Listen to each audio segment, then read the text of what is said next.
सुबह हो सुबह लेकिन घर में कोनो भी शुभ काम होय छै तो जते दादा दादी घर के जते गोटे पैघ रहे छथिन के जते सब काम हमर शुभ शुभ के भ जाय। बड़े सुंदर मैथिली गेले छथिन। सुबह बोलू दादा सुबह बोलू दादी सुबह बोलू दादा सुबह बोलू दादी सुबह हो सुबह। और बउआ के दादाजी कत छथिन अंगना में। बउआ के दादा ई पापा भेलखिन ई नाना जी छथिन। आइयो नाना जी तो जवाने छथिन हमरा त लागल टांग टांग टूट गेल हेतै नहीं एहन बात करै छी हमरा त लागल दांत कान टूटल हेतै नाना के मगर दांत छै कहबै। सुबह बोलू दादा अहाँ नाना जी छियै नाना अहाँ नाना हमरा त लागल नाना के दांत कान टूटल हेतै मगर दांत ये नकली लगबेलखिन हन ओहे त कहल हमरा लागल नाना के दांत कान टूटल है मगर दांत छै अहाँ के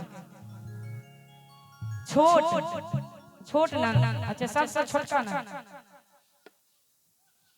ना ना कोनो बात नहीं समझनिया जवान चाहे से ना। सुबह बोलू दादा सुबह बोलू दादी सुबह हो सुबह। आज मंगल के दिन मां सुबह हो सुबह। आज मंगल के दिन मां सुबह हो सुबह। सुबह बोलू दादा सुबह बोलू दादी सुबह बोलू दादा सुबह बोलू दादी सुबह हो सुबह। हाँ सुबह हो सुबह।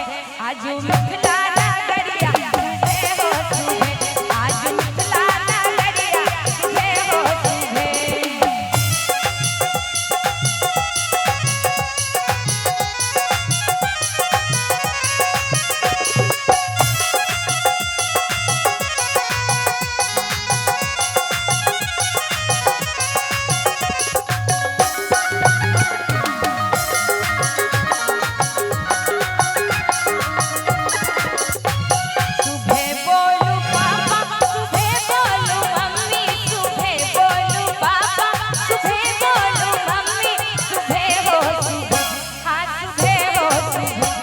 बड़ुआ के तो पप्पो अंगने में हेथिन न तै में आई शायर सब सुंदर की आल हेतै त शायर दिसन ध्यान हेतै त कहबै। सुबह बोलू पापा सुबह बोलू मम्मी सुबह हो सुबह। आई त हजाम के दोनों हाथ में लड्डू हजमे के रही छी। नानियो गाम दिसन सा और दादियो गाम दिसन सा। सुबह बोलू मम्मी सुबह बोलू पापा सुबह हो सुबह। हाँ सुबह हो सुबह। आज मिथिला नगरिया सुबह हो सुबह। आज मिथिला नगरिया सुबह हो सुबह। सुबह बोलू मम्मी सुबह बोलू पापा सुबह बोलू मम्मी सुबह बोलू पापा सुबह हो सुबह। हाँ सुबह हो सुबह। आज जनगण नगरिया सुबह हो सुबह। आज जनगण नगरिया सुबह हो सुबह।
मामा रहे, मगर आब लगे जे असली में मामा रही धोती कुर्ता पहिर के।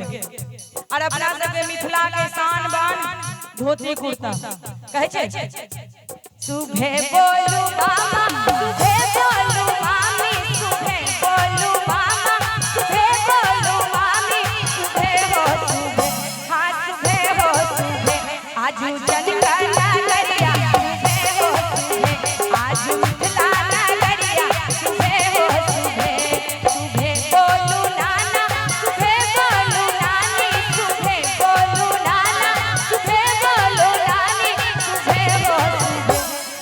अरे महामक्खी चूस नाना बेचारा कहलखिन जे कथी रहते कहै फर्सी अबियो ने और जेना पंचायत घर में दुआर में नहीं भेल दुनू मियां बीवी में झगड़ा भेल त नाना नहीं मुंह तू लटका के बैसल रह आ एखन नाना नहीं लटकन एकदम नहीं बैसल छै एकरो के जेना मुंह पर में चबनिया मुस्कान नहीं रहे कनी हंस दियो सरकार बीच में एना जे रुसल सब कोनो बात में समझनिया सब त छछना के कथी टेंशन होई कहबै आ समझनिया हिनका कहै छै तुम तो धोखेबाज हो वादा करके भूल जाते हो तुम तो धोखेबाज हो वादा करके भूल जाते हो रोज रोज तुम जो समझी ऐसा करोगे रोज रोज तुम जो समझी ऐसा करोगे हम जो रूठ जाएंगे तो हाथ मलोगे हाँ मैं भी बड़ी चालाक हूँ